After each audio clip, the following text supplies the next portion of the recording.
Hello, I'm Jay Nicoll of Nicoll Investigations, and I'm here to tell you about our next episode of Ontario Cold Cases, the podcast.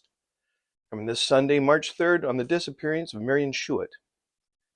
Marianne Schuett had just a 5-minute walk from the school to her home at 2291 Kilbride Street in Burlington. At 4 p.m. on Thursday, April 27, 1967, Marianne left the Kilbride Public School. 10-year-old Marianne Schuett was walking home from school wearing a red reversible jacket, plaid skirt, and blue running shoes. She was last seen in the vicinity of the school driveway. Witnesses came forward to say that they had seen her talking to a man in a dark model European vehicle. Marianne hasn't been seen again. The child had only 400 yards to go to her home, but she never arrived, reads an Ontario Provincial Police missing persons poster from that time. The poster offers scant details of the day Marianne disappeared. Police say they believe the man in the car abducted the small girl with ear-length brown hair and greenish-blue eyes. The suspect is described as a man in his 40s with a thin face and glasses. All those years later, no one's been charged and Marianne has never been found. Please consider subscribing to Ontario Cold Cases, the podcast on Patreon, Spotify, YouTube, or Apple Podcasts.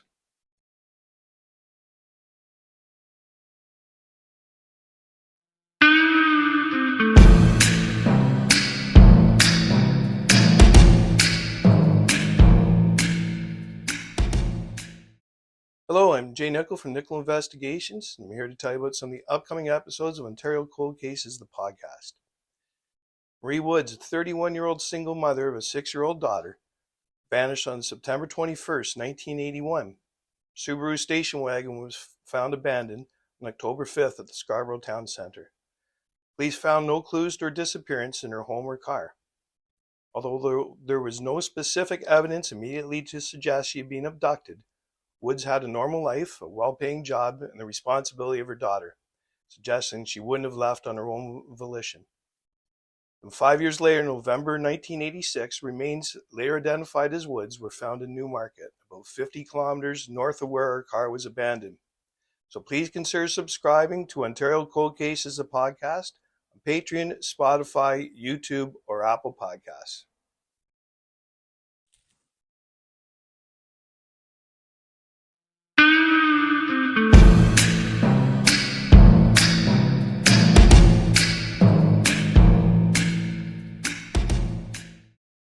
Hello, I'm Jay Nicoll from Nicoll Investigations. I'm here to tell you about some of the upcoming episodes of Ontario Cold Cases, the podcast. Sometime around 7:30 p.m. on Thursday, August 28, 1987, 21-year-old receptionist Margaret McWilliam was raped and strangled to death while out for an evening jog in Warden Woods Park in the Scarborough section of Toronto. Her body was found in the northeast sector of the park, not far from the subway tracks.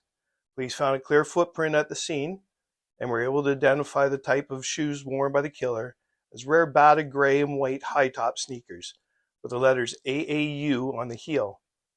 They also had a composite drawn of a young man, a witness wearing a red cap, who was seen leaving the park around 8 p.m. Please consider subscribing to Ontario Cold Cases, the podcast, on Patreon, Spotify, YouTube, or Apple Podcasts.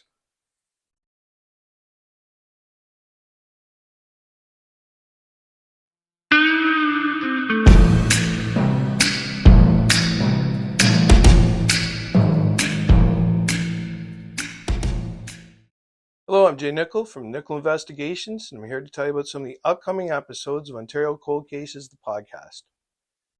Trishalton, March 9th, 1959. Patricia, 12, answered a babysitting ad posted on the bulletin board of a Scarborough A&P store. And within an hour of leaving home to meet her prospective employer, she was dead. Her body was discovered at a construction site for one of the numerous housing developments springing up around the booming city near McCowan and Ellesmere Roads. Patricia being dead just a few minutes. She'd been strangled, but apparently not sexually assaulted, although both her knees were black and blue. Detectives believe the killer drove a 1951 Pontiac sedan. Please consider subscribing to Ontario Cold Cases, a podcast on Patreon, Spotify, YouTube, or Apple Podcasts.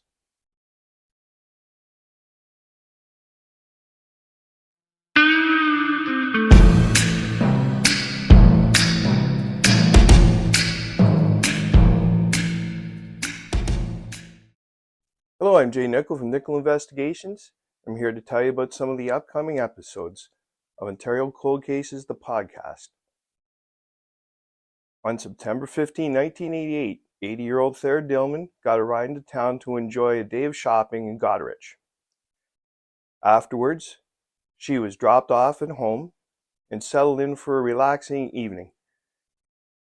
There had been widowed 2 years prior, so in 1988 she lived alone in her home located in Innerkip, Ontario. She did her best to keep up with the house on her own, but she was often checked on by family, friends, and neighbors who were eager to give her a hand any chance they could.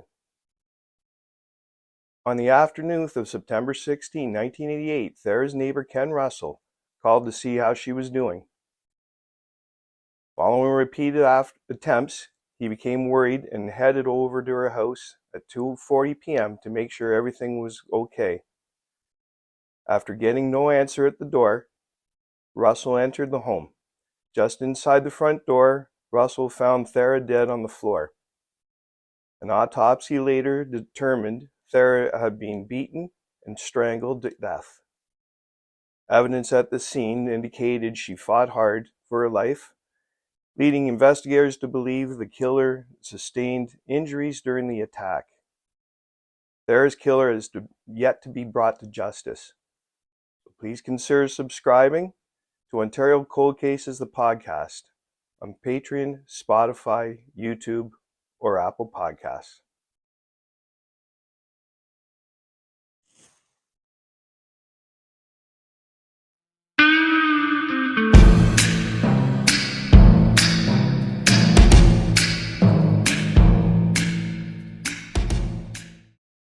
Hello, I'm Jay Nicoll from Nicoll Investigations.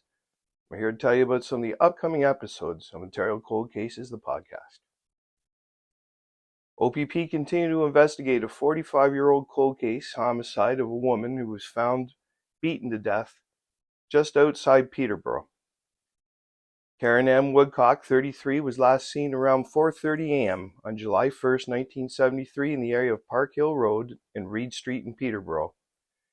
Police say later that morning, her body was discovered along a stretch of Villiers Line in Otonabee Township. The killer has never been arrested, and this homicide remains unsolved, the OPP said. So please consider subscribing to Ontario Cold Cases, the podcast, on Patreon, Spotify, YouTube, or Apple Podcasts.